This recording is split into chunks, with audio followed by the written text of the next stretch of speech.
এরপর যে খবরে নজর রাখবো, রণক্ষেত্রের চেহারা নিয়েছে হারোয়ার শালিপুর। সেখানেই জমি বিবাদের জেরে সংঘর্ষের ঘটনা এবং এই সংঘর্ষের জেরেই একজনের মৃত্যু হয়েছে, আহত হয়েছেন 12 জন।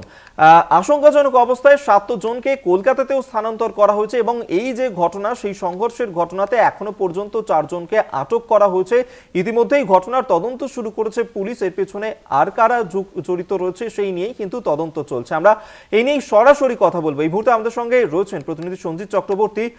সঞ্জিত, হারোয়ার শালিপুরে সেখানে যে ধরনের সংঘর্ষের ঘটনা ঘটলো, এই সংঘর্ষের সূত্রপাত ঠিক কিভাবে এবং কারা কারা জড়িত এই ঘটনার সঙ্গে, এখনো পর্যন্ত পুলিশের প্রাথমিক তদন্তে কি উঠে আসছে?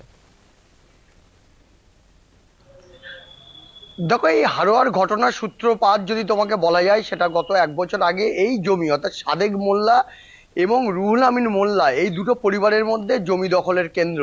অর্থাৎ সেই জমির ওপরে গাছ রয়েছে, বিশাল নারকোল গাছ রয়েছে। এই নারকোল গাছের দখল কে নেবে, একদিকে জমির ওপরে নারকোল গাছের দখল কে নেবে, এই বিতর্কিত জমি, এখানেই গন্ডগোলের সূত্রপাত গত 1 বছর আগে হলো। সেই ঘটনা কিন্তু আস্তে আস্তে কিন্তু ক্ষোভ হচ্ছিল, যে বিক্ষোভ তৈরি হচ্ছিল দুটো পরিবারের মধ্যে। আজকে সকালবেলায় যখন ওই নারকোল গাছ কাটছিল একটা পরিবার, সেই সময় আর একটা পরিবার গিয়ে বাধা দেয়, তখনই রণক্ষেত্র চেহারা নেয়। ইতিমধ্যে উভয় পক্ষের মধ্যে একে অপরের ধারালো অস্ত্র এবং লোহার রড বাঁশ নিয়ে হামলা চালাতে শুরু করে। ইতিমধ্যে সাইফুদ্দিন মোল্লা নামে একজন মারা গেছে, তার বয়স 40 বছর বয়স। আর এই ঘটনায় মোট 15 জন জখম হয়েছে, তাদের মধ্যে 7 জনের অবস্থা যথেষ্ট সংকটজনক। তাদেরকে প্রথমে হারোয়া গ্রামীণ হাসপাতালে ভর্তি করা হয়, তারপর সেখান থেকে কলকাতা আরজি করে স্থানান্তরিত করা হয়েছে। বিশেষ করে এই ঘটনায় কিন্তু এখনো পর্যন্ত আটকের সংখ্যা 15 জন। আর তাকে জিজ্ঞাসাবাদ করছে কেন এই ঘটনা ঘটলো, কিভাবে ঘটলো এবং কেনই এই রণক্ষেত্র চেহারা নিল শুধু জমিতে গাছ কাটা নিয়ে। এর সঙ্গে পূর্ব পরিকল্পিত কোনো শত্রুতা রয়েছে বা অন্য কোনো ঘটনায় জড়িয়ে রয়েছে, সেটাও তদন্তকারীরা একবার দেখে নিতে চাইছে।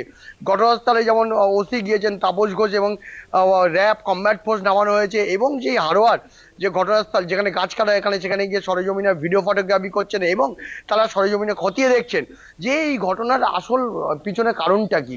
এই দীর্ঘদিন ধরে এর আগেও কিন্তু একটা অভিযোগ হয়েছিল, সেই অভিযোগ কিন্তু সেইভাবে যায়নি।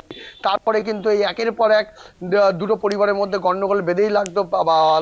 এই গন্ডগোলের চেহারা একেবারে বিশাল আকার নিল। আজকে সকালবেলা যখন ওই জমিতে গাছ কাটতে যায়, অর্থাৎ হারোয়ার শালিপুর গ্রাম পঞ্চায়েতের আন্দুলি গ্রাম, যেখানে একাধিক নারকোল গাছ রয়েছে, সেই নারকোল গাছ কাটছিল একটা পক্ষ, সেই তখনই অতর্কিত আর একটা পক্ষ গিয়ে বাধা দিলে হামলা, একে ওপরে একটা হামলা চালায়।